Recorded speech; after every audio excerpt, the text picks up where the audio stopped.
निघाले ही भागाय ही भागाय ना रे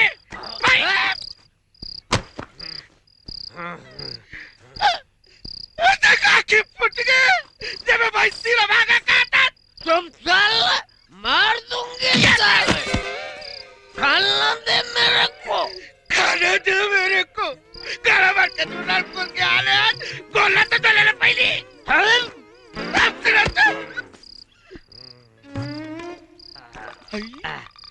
दारू तक सस्ता हो गए जब दारू गोला तो होता लोटक पानी में तो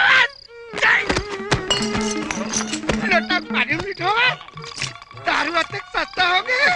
अतकपन हो गए तमाशा लगा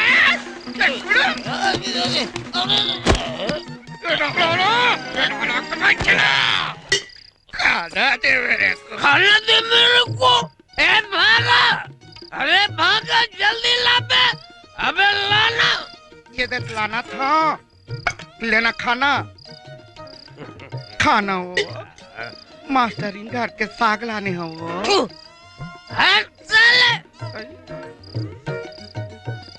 का हो गए वो हट साले दार पंजर है और भात चिबरी है साले चिबरी बने खाते तुम्हारे बेराम नहीं आते तमाशा लगा नहीं कबर मुंह में पेरा हो जाता चुप साले चुप पैसा दे हम कहा लाल पैसा हम कहा लाल कौन ले ला पैसा तक मैं अपनी जात में बेच के ला रहा हूँ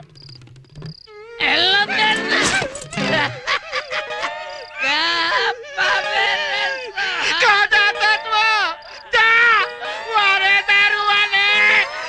रात के दारू पे जाता रे तोर मुर्दा निकले रे तो रोना पड़े रे आज वार घर बर्बाद हो काली को कोई ताल पूरा गांव बर्बाद हो हमारे सरकार तब कहीं नहीं करा ये गरीब के कोनो देखे गरीब के कोनो अरे बेटा राम रता कोनो देखे